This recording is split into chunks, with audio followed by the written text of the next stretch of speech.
Voici mon histoire vraie. J'ai perdu mon fils dans un accident de voiture il y a 14 ans. J'ai identifié ce qu'on m'a dit être son corps. J'ai organisé ses funérailles. J'ai dispersé ses cendres dans les montagnes qu'il aimait. Mais hier, je suis entré dans un hôpital de Bordeaux et une infirmière m'a regardé et a prononcé des mots qui ont fait s'arrêter mon cœur. Elle a dit, « Monsieur Moreau, Daniel, est-ce vraiment vous ?» Je tremble encore en vous racontant cela. Avant de continuer, dites-moi d'où vous me lisez et s'il vous plaît, abonnez-vous pour que cette histoire parvienne à tous ceux qui ont besoin de l'entendre. Il y a 14 ans, mon fils est mort dans un accident de voiture sur l'autoroute A41. Il s'appelait Daniel Robert Moreau. Il avait 21 ans, étudiant en 3e année d'ingénierie à l'université Grenoble-Alpes. Il avait les cheveux bruns de sa mère et ma mâchoire obstinée. Il mesurait 1,88 m, avec de larges épaules forgées par la pratique du hockey sur glace depuis l'âge de 5 ans. C'était le genre de jeune homme qui s'arrêtait pour aider des inconnus à changer un pneu sur un parking. Le genre qui appelait sa grand-mère tous les dimanches sans qu'on le lui demande. L'accident s'est produit le 23 décembre 2009 à 23h47. Je me souviens de l'heure exacte car le gendarme qui est venu frapper à notre porte nous l'a dite. Nous l'a répété 3 fois en fait, comme si le martelet allait nous aider à comprendre. Daniel rentrait de Grenoble à Annecy pour Noël. Nous vivions à Annecy à l'époque. Je dirigeais une petite entreprise de construction. Ma femme, Elisabeth, travaillait au bureau du parc national des Écrins. Daniel rentrait à la maison pour nous faire la surprise avec un jour d'avance. Il m'avait envoyé un texto à 21h30 ce soir-là, sur la route. À dans quelques heures. Je t'aime, papa. Ce furent les derniers mots que je reçus de mon fils. L'autoroute a été frappée par un voile blanc soudain. Une tempête de neige si épaisse qu'on ne pouvait pas voir à 2 mètres devant soi. Un carambolage impliquant plusieurs véhicules s'est produit près de la sortie du massif des Bauges. Cette voiture, 2 poids lourds. Les enquêteurs ont dit que la visibilité était tombée à 0 en moins de 3 minutes. Pas le temps de réagir, aucun moyen de s'arrêter. Le pick-up de Daniel a été écrasé entre un semi-remorque et une berline. Ils ont dit qu'il était mort sur le coup. Ils ont dit qu'il n'avait pas souffert.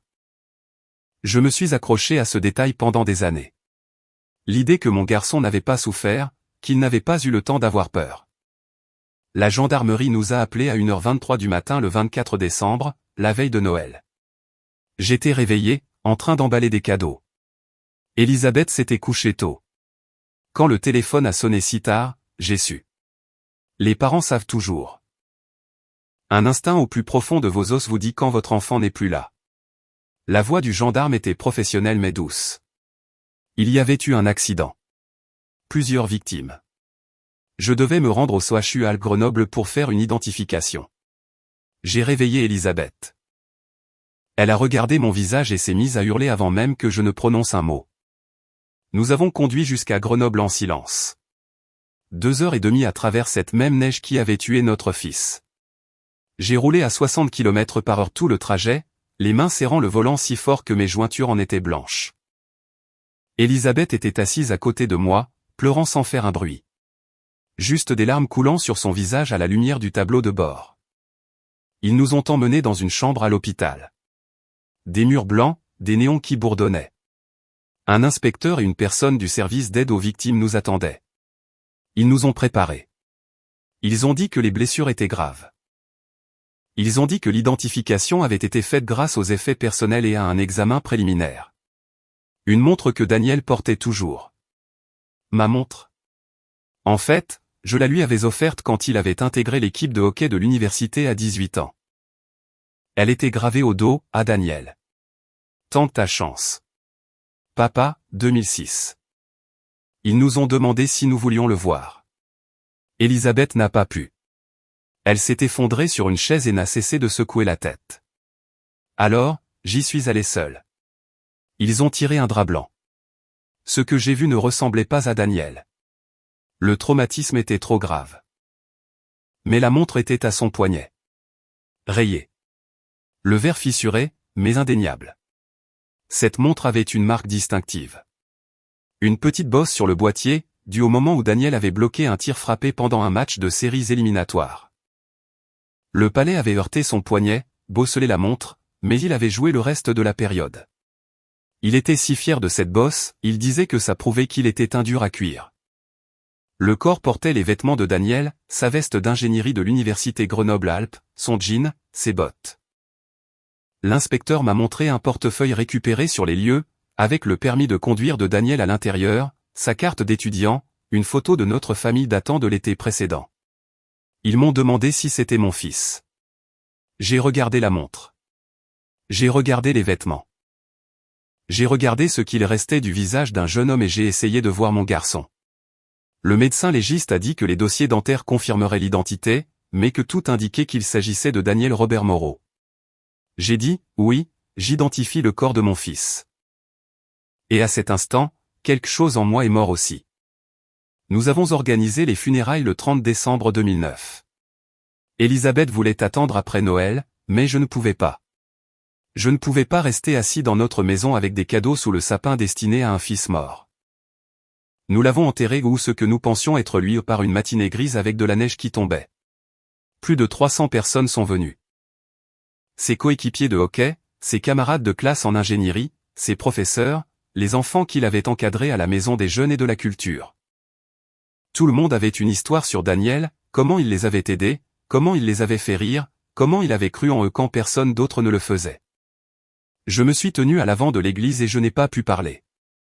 J'avais écrit un éloge funèbre, je l'avais répété une douzaine de fois, mais quand je me suis retrouvé là, à regarder sa photo de hockey sur le programme, les mots ne venaient pas. Elisabeth a dû terminer pour moi.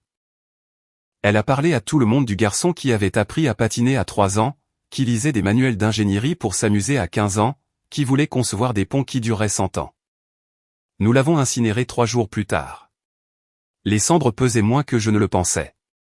Ils nous les ont remises dans une simple boîte en bois. Nous avons gardé cette boîte sur notre cheminée pendant 2 mois. Juste assis là à la regarder. Ce petit récipient qui, soi-disant, contenait tout ce qui restait de notre fils de 21 ans. En mars, nous sommes montés au lac de Tignes. Daniel adorait cet endroit.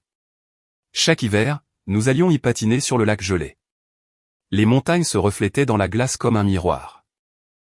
Daniel disait que c'était le plus bel endroit sur Terre. Nous y avons dispersé ses cendres. Nous les avons regardées attraper le vent et disparaître dans la neige. Je pensais que c'était la conclusion. Je pensais enterrer mon fils. En l'espace d'1 an, notre mariage s'est effondré. Le chagrin ne nous a pas rapprochés. Il nous a déchirés. Elisabeth me reprochait de ne pas avoir empêché Daniel de conduire ce soir-là. Si je lui avais dit d'attendre le matin, de conduire à la lumière du jour, il serait encore en vie. Je m'en voulais aussi, alors je ne pouvais pas argumenter. Elle a déménagé à Nice pour être près de sa sœur. Nous avons divorcé discrètement en 2011. Pas d'avocat, pas de dispute, juste 2 personnes brisées qui ne pouvaient plus se regarder sans voir ce que nous avions perdu. Je suis resté à Annecy. L'entreprise de construction m'a tenu occupé. Je faisais des journées de 12 ou 14 heures de travail, je rentrais dans une maison vide, je dînais seul. J'ai arrêté d'aller au match de hockey, j'ai arrêté d'aller au lac de Tignes. Chaque endroit me rappelait Daniel. Mais partir m'aurait fait l'effet d'abandonner sa mémoire. Pendant 14 ans, j'ai vécu autour de ce vide. J'ai eu une brève relation en 2015. Une femme gentille nommée Céline qui travaillait à la bibliothèque. Mais quand elle m'a interrogé sur ma famille, je me suis mis à pleurer sans pouvoir m'arrêter. Elle s'est montrée compréhensive, mais nous savions tous les deux que ça ne marcherait pas. Comment avancer quand votre cœur est enterré dans la neige au lac de Tignes? Je parlais parfois à Daniel. Tard le soir, assis sur ma terrasse à regarder les montagnes. Je lui racontais ma journée, je lui demandais ce qu'il pensait de certaines choses, je m'excusais de ne pas avoir été un meilleur père quand il était en vie, d'avoir trop travaillé, d'avoir manqué trop de matchs, de ne pas lui avoir dit assez souvent que je l'aimais. Je ne m'attendais jamais à une réponse. Les fils morts ne répondent pas. Hier, le 22 décembre 2023, j'étais à Bordeaux. J'y étais allé en voiture pour un rendez-vous professionnel. Un promoteur voulait que mon entreprise fasse une offre pour un projet à Arcachon. La réunion s'était bien passée. Je retournais à mon hôtel quand un camion a brûlé un feu rouge et a percuté ma voiture de location sur le côté. Rien de grave, mais assez pour me secouer. Les airbags se sont déployés. Mon poignet gauche me faisait un mal de chien. Fracture possible. L'ambulance m'a emmené au CHU de Bordeaux. Il était environ 16h30. Les urgences étaient bondées. C'est toujours le cas pendant la semaine de Noël. Je me suis assis dans la salle d'attente pendant 20 minutes avant qu'il n'appelle mon nom. Une infirmière m'a conduit vers une salle d'examen. Une jeune femme, fin de la trentaine. Les cheveux bruns attachés en queue de cheval. Elle prenait ma tension artérielle quand elle s'est arrêtée net et a fixé mon visage. Ses mains se sont mises à trembler. « Je suis désolé », a-t-elle dit. « Ça va paraître fou, mais avez-vous de la famille à Bordeaux ?»« Non », ai-je répondu, « je viens d'Annecy. Je suis juste ici pour le travail. » Elle a regardé mon dossier. Julien Moreau. D'Annecy, en Haute-Savoie. Elle est devenue pâle comme si elle avait vu un fantôme. « Vous allez bien ?» ai-je demandé. Elle s'est assise lourdement sur une chaise. « En quelle année êtes-vous né ?»« 1962. Pourquoi ?»« Et vous ? Avez-vous des enfants ?» La question m'a frappé comme un coup de poing. J'avais un fils. Il est mort en 2009. Elle s'est levée d'un bond, reculant vers la porte. Il faut que je reviens tout de suite. Il y a quelqu'un que vous devez rencontrer. Elle a pratiquement couru hors de la pièce. Je suis resté là, confus et inquiet, mon poignet palpitant, me demandant si je ne devais pas simplement partir. Puis le rideau s'est tiré et un autre infirmier est entré. Celui-ci était un homme, grand, les cheveux bruns, probablement au milieu de la trentaine. Il portait un masque chirurgical, mais je pouvais voir ses yeux. Ses yeux m'ont glacé le sang. Brun foncé avec des éclats d'ambre. Les yeux d'Elisabeth, les yeux de Daniel. L'infirmier m'a regardé et s'est figé. Nous nous sommes dévisagés pendant ce qui a semblé être une heure, mais qui n'a probablement duré que 30 secondes. Il a baissé lentement son masque. J'ai vu la cicatrice sur son menton. Daniel s'était fait cette cicatrice quand il avait 9 ans. Il était tombé de son vélo en descendant une colline trop vite. 7 points de suture. Je l'avais emmené aux urgences. Il n'avait pas pleuré une seule fois. Monsieur Moreau, a dit l'infirmier. Sa voix n'allait pas. Trop incertaine, trop douce, mais le timbre m'était familier. Qui êtes-vous, ai-je réussi à murmurer. Il a regardé ses mains, puis m'a regardé à nouveau. Je m'appelle Lucas Dubois, mais je fais des rêves dernièrement à propos d'un homme qui vous ressemble, à propos d'une maison dans les montagnes, à propos de patinage sur un lac gelé, à propos d'une montre avec une bosse causée par un palais de hockey. Mon cœur s'est arrêté. Qu'avez-vous dit ? Je ne comprends pas ce qui se passe. Il a répondu, pendant des années, je ne me suis souvenu de rien. On m'a dit que j'avais eu un accident en 2009. Un grave traumatisme crânien. Quand je me suis réveillé. Je ne savais pas comment je m'appelais. Je ne savais pas d'où je venais. Ils ont trouvé une pièce d'identité sur moi au nom de Lucas Dubois. J'ai construit une vie avec ce nom. Je suis devenu infirmier. Mais les rêves ont commencé il y a 6 mois. Et ils deviennent de plus en plus forts. Et quand j'ai vu votre nom sur ce dossier, quelque chose a fait un déclic dans ma tête. Je ne pouvais plus respirer. Enlevez votre veste. Il a eu l'air confus, mais a obéi. Sous sa blouse, il portait un t-shirt. Je pouvais voir son épaule gauche. Il y avait une tache de naissance là, une marque couleur fraise de la taille d'une pièce de 2 €. Daniel avait la même marque exactement au même endroit. Montrez-moi vos poignets, ai-je dit. Il a tendu les mains. Sur son poignet gauche, il y avait une cicatrice, longue et fine. Daniel s'était fait cette cicatrice lors d'un accident en atelier de menuiserie en classe de première. 8 points de suture cette fois-là. Je me suis levé. Mes jambes tremblaient. Vous ne vous appelez pas Lucas Dubois. Vous vous appelez Daniel Robert Moreau. Vous êtes mon fils. Et vous êtes mort il y a 14 ans. Il a reculé et a heurté le mur. C'est impossible. Je sais, ai-je dit. Mais regardez-moi. Vraiment. Regardez, vous me connaissez, n'est-ce pas? Il pleurait maintenant. Je vous vois dans mes rêves. Vous m'apprenez à patiner. Vous êtes à mes matchs de hockey. Vous m'aidez avec mes devoirs de maths. Mais je pensais que je l'inventais. Je pensais que c'était mon cerveau qui essayait de créer des souvenirs que je n'avais pas. Ce n'est pas inventé, ai-je dit, la voix brisée. Je suis Julien Moreau. Je suis votre père, et je vous pleure depuis 14 ans. L'infirmière est revenue. Je suis désolé. J'aurais dû mieux vous préparer tous les deux. Lucas, j'ai vu ton dossier une fois. J'ai vu ta photo d'admission de 2009. Tu ressemblais exactement au monsieur Moreau du dossier d'aujourd'hui. Je pensais que ça pouvait être un parent, mais en vous voyant ensemble. La ressemblance est troublante. Je me suis tourné vers elle. Où a-t-il été trouvé en 2009? Où a-t-il été trouvé? Elle a vérifié quelque chose sur un ordinateur. D'après son dossier, il a été amené par un civil. Le 24 décembre 2009. Grave traumatisme crânien, hypothermie, pas d'identification. Un bon samaritain l'avait trouvé errant sur l'autoroute à 89 près de Libourne, en Gironde. Il a dit qu'il semblait désorienté et blessé. Et l'a amené directement aux urgences. C'est à 800 km de l'endroit où l'accident a eu lieu, ai-je dit. Attendez, Daniel. Lucas. Ou peu importe qui il était, a dit qu'il y avait une pièce d'identité quand il s'est réveillé. Un portefeuille, un permis de conduire au nom de Lucas Dubois. L'infirmière a froncé les sourcils. Laissez-moi vérifier. Elle a tapé sur son clavier. Intéressant.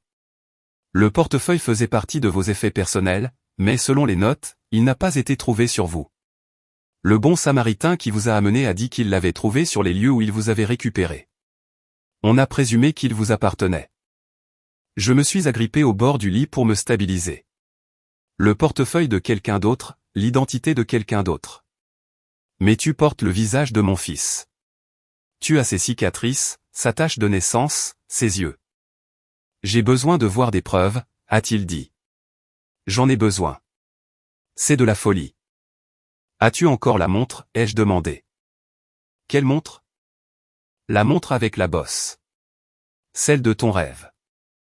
De votre rêve. La montre de hockey. Le bracelet argenté, gravé au dos. Son visage est devenu blanc. J'ai une montre. Je l'ai depuis mon réveil. Elle était dans la poche de ma veste. Personne ne savait à qui elle appartenait, alors je l'ai gardée. Je l'ai portée tous les jours pendant 14 ans. Je ne sais pas pourquoi. Elle me semblait juste importante. Montre-la-moi. Il est allé à un casier et en a sorti une veste.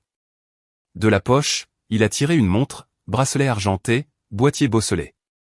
Il l'a retournée, à Daniel. Tente ta chance. Papa, 2006. J'ai pris la montre de ses mains tremblantes.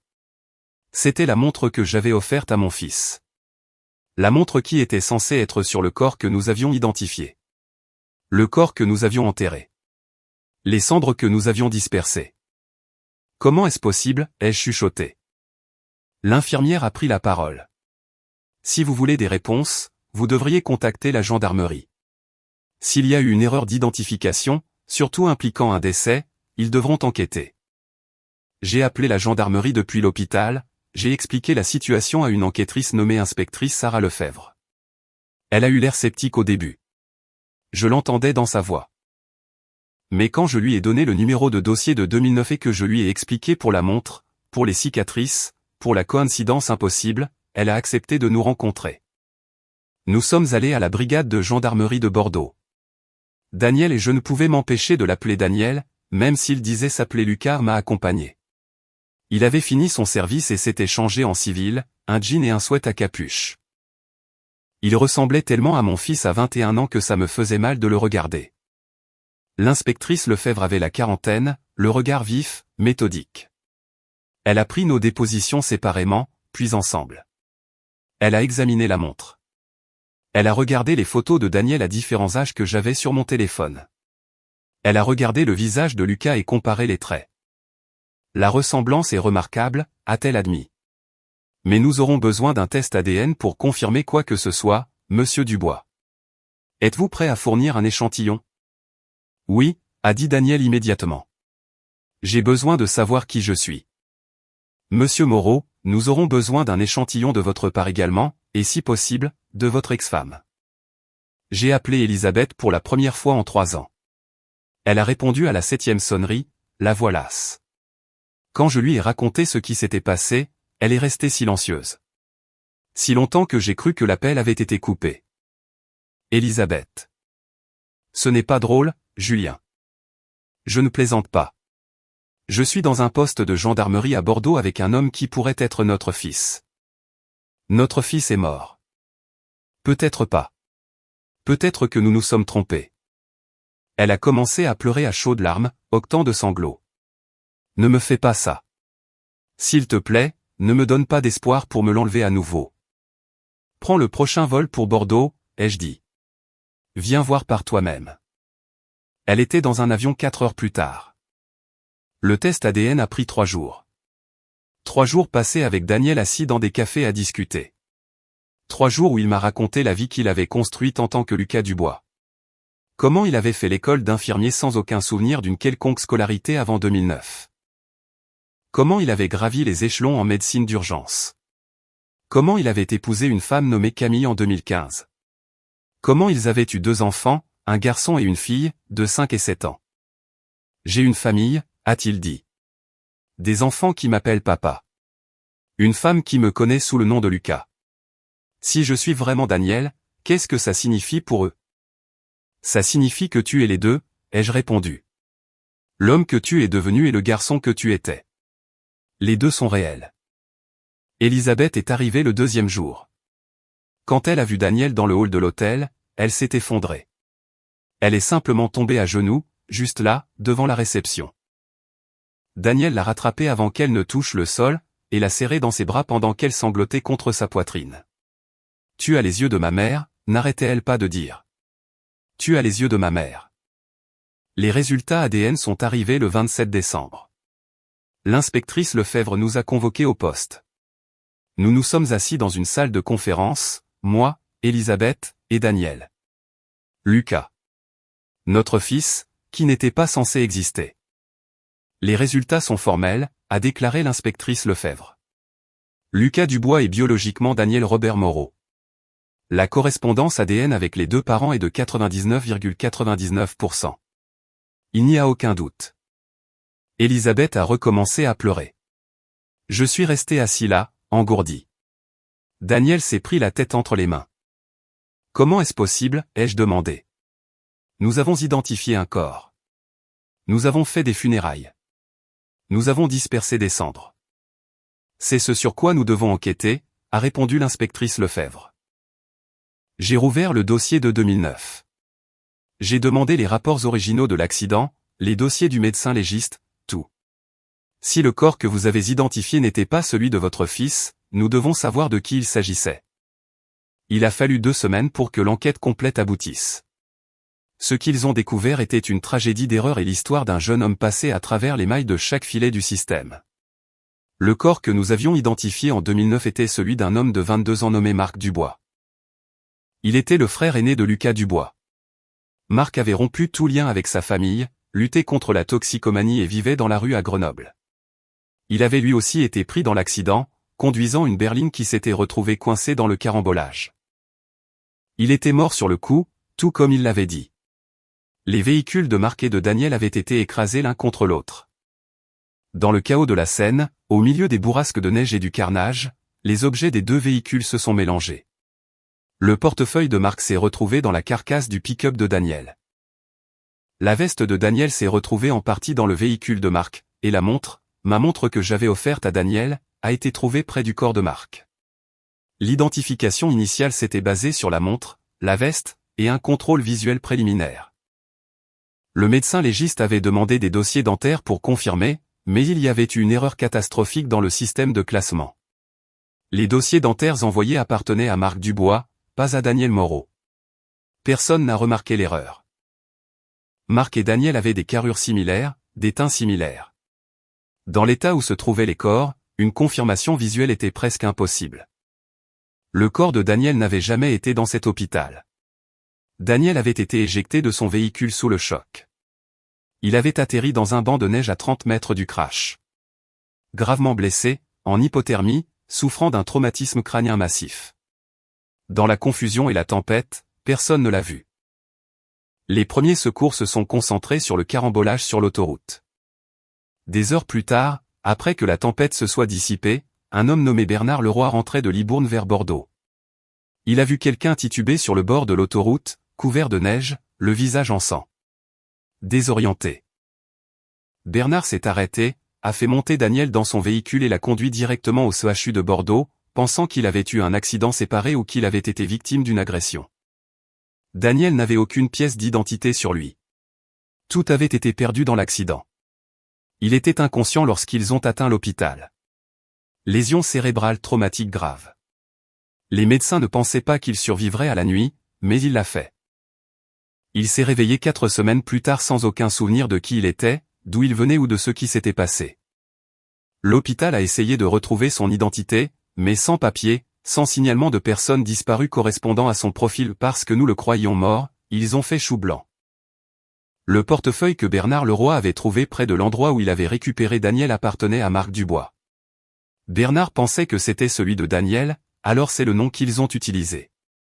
Lucas Dubois, le petit frère de Marc. L'hôpital a contacté la famille Dubois. Ils n'avaient pas vu Lucas depuis des années. Ils sont venus à l'hôpital, ont vu un jeune homme qu'ils reconnaissaient à peine souffrant d'amnésie, et ont présumé qu'il s'agissait de leur fils perdu, Lucas. Le vrai Lucas Dubois était mort d'une overdose à Lyon 6 mois plus tôt.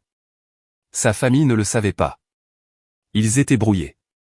Quand ils ont vu Daniel, traumatisé et perdu, ils ont voulu croire qu'il était Lucas. Ils ont voulu croire que leur fils avait décroché et qu'il était en vie. Alors, ils l'ont fait. Daniel est devenu Lucas, a vécu en tant que Lucas, s'est construit une vie en tant que Lucas. La famille Dubois, ou ce qu'il en restait, a de nouveau pris ses distances l'année suivante, trouvant le lien trop douloureux à maintenir. Daniel. Lucas. S'est de nouveau retrouvé seul. Mais il a persévéré. Une école d'infirmier, une carrière, une femme, des enfants. Pendant ce temps, nous avions enterré Marc Dubois, pensant que c'était notre fils, et nous l'avions pleuré pendant 14 ans. Et la famille de Marc n'avait jamais pu faire son deuil parce qu'elle pensait que Lucas était en vie. L'inspectrice Lefebvre a retrouvé la trace de la mère de Marc. Elle est décédée en 2018, sans jamais savoir ce qui était arrivé à son fils aîné. Mais la sœur de Marc était toujours en vie, et habitait à Lyon. Quand l'inspectrice Lefebvre lui a dit la vérité, elle s'est effondrée, partagée entre le chagrin et le soulagement. Marc était mort depuis 14 ans. Mais maintenant, au moins, elle savait. Maintenant, elle pouvait le pleurer correctement. Je suis tellement désolé, a dit Daniel quand il a rencontré la sœur de Marc, une femme nommée Patricia. Je suis tellement désolé d'avoir porté le nom de votre frère. Je suis tellement désolé que vous n'ayez pas pu lui dire au revoir. Patricia lui a tenu les mains et a pleuré. Ce n'est pas de votre faute. Le système nous a tous laissés tomber, mais merci d'avoir survécu. Merci d'avoir vécu une belle vie. Marc aurait voulu cela pour la personne sauvée cette nuit-là. Nous avons organisé une cérémonie commémorative pour Marc Dubois en janvier 2024. Avec 14 ans de retard. Patricia était là. Quelques vieux amis de Marc et notre famille également, parce que nous nous sentions responsables, parce que nous avions pleuré le mauvais homme, mais notre chagrin, lui, avait été réel. Quant à Daniel, il essaie de concilier deux vies. Il est toujours Lucas Dubois pour sa femme et ses enfants. C'est lui qu'ils connaissent. C'est lui qu'ils aiment. Mais il est aussi Daniel Moreau. Il vient régulièrement à Annecy maintenant. Il nous voit, Elisabeth et moi, apprend à nous connaître à nouveau, découvre qui il était avant que l'accident n'efface tout. Sa femme, Camille, a été extraordinaire. Quand il lui a dit la vérité, elle n'est pas partie. Elle n'a pas paniqué. Elle a dit, tu es l'homme que j'ai épousé. Peu importe le nom qu'on t'a donné, on va traverser ça ensemble. Ses enfants m'appellent, papy, maintenant. Ils appellent Elisabeth, mamie. C'est étrange, magnifique et doux amer à la fois. La semaine dernière, pour l'anniversaire de l'accident, nous sommes retournés au lac de Tignes. Nous tous, Elisabeth, Daniel, Camille, les enfants et moi. Nous nous sommes tenus au bord du lac gelé où nous avions dispersé les cendres de Marc Dubois, pensant qu'elles étaient celles de Daniel. Je suis désolé qu'on n'ait pas su, ai-je dit au vent, à Marc, à quiconque pouvait entendre. Je suis désolé qu'on se soit trompé, Mais tu n'es pas oublié. Plus maintenant. Daniel se tenait à côté de moi, regardant les montagnes. Je me souviens de cet endroit, a-t-il dit doucement. Où je commence à m'en souvenir. Je me souviens d'avoir appris à patiner ici. Je me souviens que tu m'apprenais à freiner en rentrant dans des bancs de neige. Tu étais un vrai désastre pour freiner, ai-je dit. Tu passais plus de temps sur les fesses que sur tes patins. Il a ri. C'était le rire de Daniel. Celui que je n'avais pas entendu depuis 14 ans. Celui que je croyais perdu à jamais. J'ai perdu mon fils dans un accident il y a 14 ans. J'ai identifié un corps qui n'était pas le sien. J'ai pleuré un homme que je n'avais jamais rencontré. J'ai dispersé des cendres et refermé un chapitre de ma vie qui n'aurait jamais dû être clos. Mais hier, je me suis tenu sur un lac gelé avec mon fils à mes côtés. Un fils qui porte un nom différent maintenant. Qui a une famille dont je ne savais rien. Qui a perdu 14 ans avec nous que nous ne pourrons jamais récupérer. Certaines histoires n'ont pas de fin heureuse. Certains chagrins ne s'effacent jamais complètement. Mais parfois, si vous êtes très, très chanceux, l'univers vous offre ce que vous ne méritez pas. Une seconde chance. Un miracle enveloppé de tragédie. Un fils qui n'était jamais vraiment parti, juste perdu et attendant d'être retrouvé. Je l'ai trouvé. Ou peut-être qu'il m'a trouvé. Peut-être nous sommes-nous trouvés l'un l'autre. Deux vies déchirées par la neige et la confusion. Et par un système qui a fait défaut à tout le monde. Deux vies recousues par une visite fortuite aux urgences et une montre portant la marque d'un palais de hockey. Il est vivant. Daniel est vivant. Et Lucas est vivant aussi, parce qu'ils sont la même personne maintenant. Le passé et le présent, cohabitant dans une réalité compliquée, belle et impossible. Si vous aimez quelqu'un, dites-le lui aujourd'hui. Prenez-le dans vos bras. Appelez-le. N'attendez pas. Parce que demain n'est jamais garanti. Je l'ai appris il y a 14 ans, quand j'ai cru avoir perdu mon fils pour toujours. Et je l'ai réappris hier, quand je l'ai retrouvé dans un hôpital à 800 km de la maison, portant le nom d'un étranger mais le visage de mon fils. Certains miracles prennent 14 ans, mais ils en valent la peine.